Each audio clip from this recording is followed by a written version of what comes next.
one, is with us today, and two, that he was one of our teachers. Really, no introduction is necessary for Mr. Schulte. Attempts to do justice to his accomplishments will, by their sheer volume, fail. Joe Schulte left St. Michael's Parish in Shrewsbury in the fall of 1950 to enter the halls of St. Louis University High School as a new freshman. He, in truth, has never left. Graduating in 1954, he headed east to St. Louis University, but continued to return to his roots on Oakland, often assisting in the theatrical productions. He recalled with me an encounter with Father Sheehan, who was principal even then, happening while he was still a sophomore at St. Louis University. Father Sheehan asked him, "What do you plan to do when you finish college?" "Teach," was Mr. Schulte's prompt response. And in spite of Father Sheehan's practice of not hiring new teachers because the parents had to pay so much for their kids' education, he offered Joe a job on the spot. So Joe Schulte had a job at St. Louis University High School before he finished his sophomore year in college. You know, I don't think any of us did that well. By my calculations, that would have been in 1956 when he started, when he was offered the job. And so this school year will mark the first year that Joe Schulte has not produced the big show.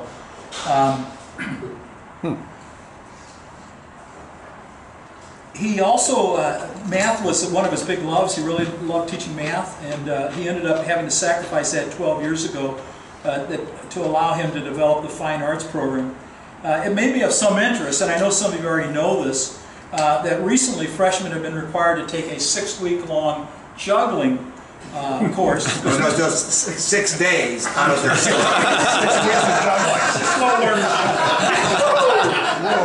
I would need 6 weeks. So which Mr. Schulte assures me has a 99% success rate. I might add, due to in large part the fact that our class was not participating in that group. But there is also a course in theatrical wrestling, which that's part of the same class. Where I have little doubt our class would have excelled. You know? So, Mr. Schulte is a man of remarkable talent. He is a father to 4 children. He is a grandfather to 10, and he's a mentor and friend to thousands of young and not so young men who have been blessed to follow in his footsteps through the hallways of Backer Memorial. Mr. Joe Schulte is undeniably a man for others. Joe.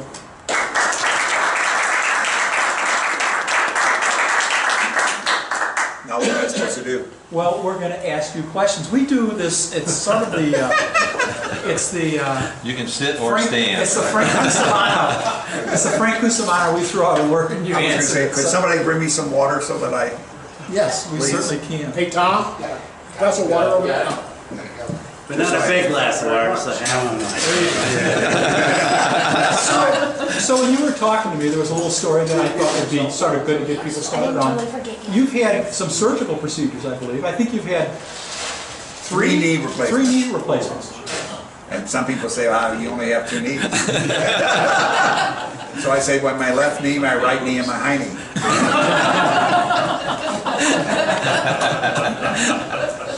So what happened was after 4 years, no, after 8 years, the first one developed a staph infection in it.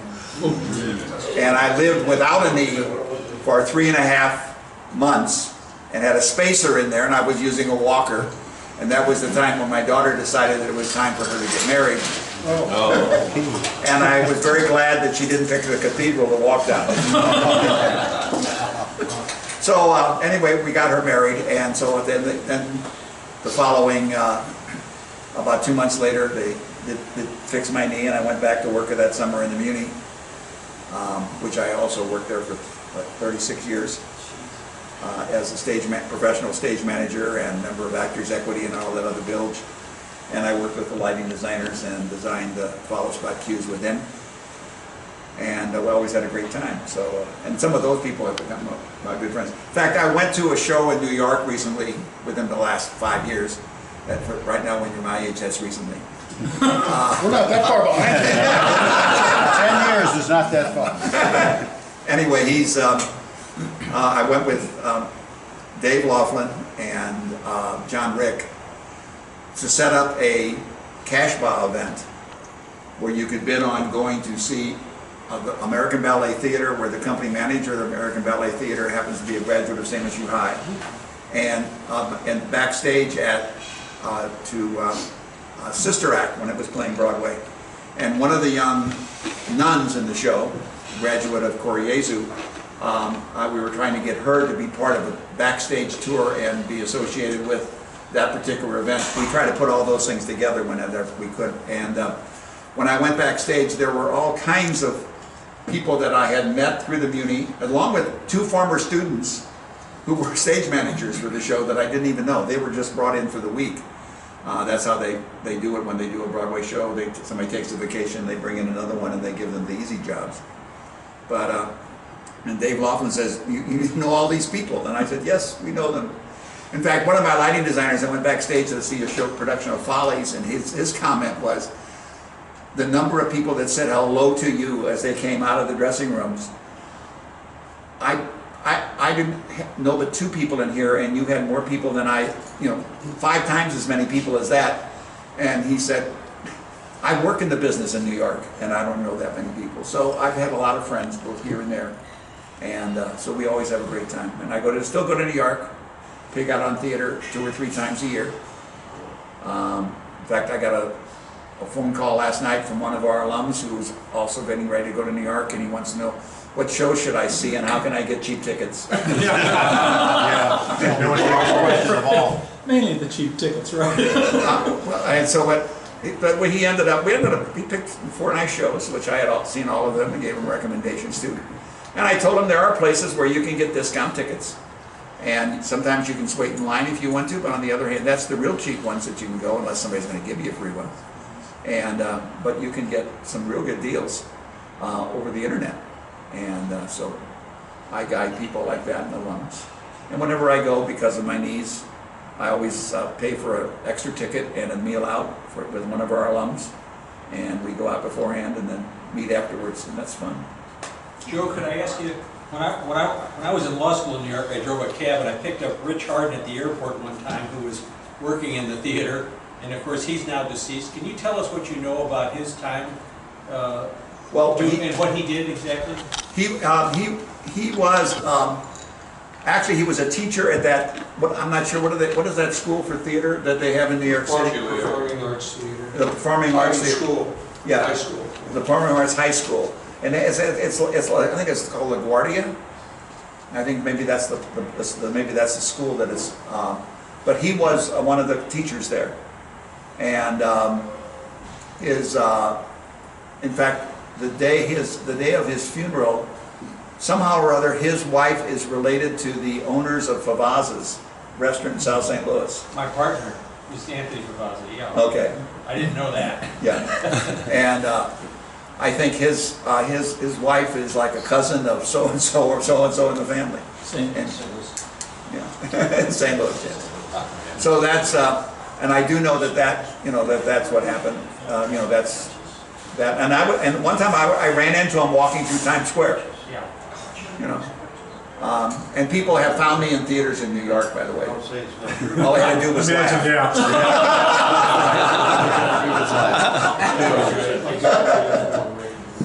I don't know if that answers your question or not. Beautiful. This is great. Joe, I've got a question. Alan Trainer is going to be looking at this video, and Alan worked at the Muni, and he was in our class, and he was involved in Broadway. Do you remember Alan? I remember Alan in the Eggman. Yes. Yes, I have a lot of his eggs, and I go up buy some of his eggs every once in a while and give them as Christmas presents. Oh, particularly the Santas.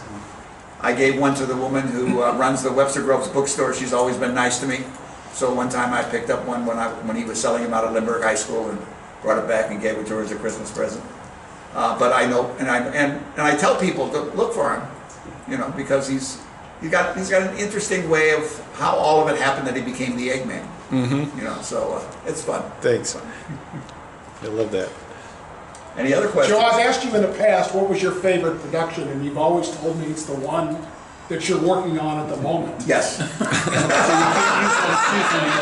Which is a real good cop-out, by the way, but was any one, thinking back over all these years, any one particular show more difficult to do than another? One show more difficult to do? They all have their problems. You know, for example, if it wasn't for Alan Trainer, some of the lighting that we had in Julius Caesar would not have happened. I mean, his ability to create sunsets and backgrounds for the battle scenes and things like that was phenomenal for a high school kid. And he was gifted at that particular time doing that, and now he does it with his eggs. You know, I would say that there's, whenever you try to do something, for example, John, did you know why we did Julius Caesar?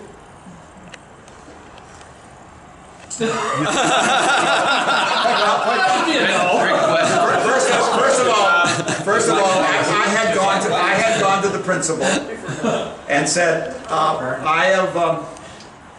I've been here a while, and I'm not a Jesuit, and you always have told me the reason you can't have girls in shows here is the fact is that we don't want our young scholastics to be around young women.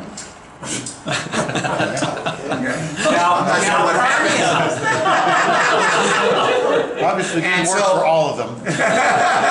So I said, well, I'm not going to be. I'm not a scholastic. Don't plan on being a scholastic. I have, you know, I mean, so why couldn't we? Why couldn't I? He says, let me think about that. And that was Jerry Sheehan. We founded Jerry Sheehan. Jerry Sheehan said, yes, you can do that. I talked to the provincial, and he talked to somebody else, and he says, provided it's a classic. So it had to be from a Shakespeare or a Greek play or something like that. So we started listing, and I said, well, what show can I do that is not going to have a lot of women in it? And I said, well, most of Shakespeare's pretty slim. So I started reading the Shakespeare, and I came up with Julius Caesar, what I would like to do. But there are problems with doing Julius Caesar. I mean, I've always told people that when I cast the show, I got to think as if I were a football coach. The football coach does not have a passing attack unless he has a passer. And There he is. and here was our passer. And no, but the fact that he was a football player. One day I was with Father Tom Jost, who helped us out on the show. Yeah, sure. And I said to Father Tom, I said, were you at the pep rally yesterday? And he said, yes. And I said, well, I have found Mark Anthony, because the part of Mark Anthony calls for an athlete who has just got finished with the run at the beginning of the show. And I heard John's speech at the pep rally. I don't even remember giving a speech. You did. And then I went and I saw you at the football game walking around the field, and I said, he's got the right physique for it. He doesn't know he's Julius Caesar yet, but I'll convince him. He's going to be Mark Anthony, and that's how I made the decision. And so that's why we did it. And so I do that, and I also always have a philosophy when I direct is trying to get athletes involved in the show for the particular purpose of trying to spread it around school that you can do anything. You know, and one of the reasons we teach juggling is because I want to convince all those nerds that we have at SLUH High that they can do something athletic. And so we learn to juggle. And I tell them that. I said, you've just learned to juggle. You've done something athletic. Don't let anybody ever tell you you can't do it.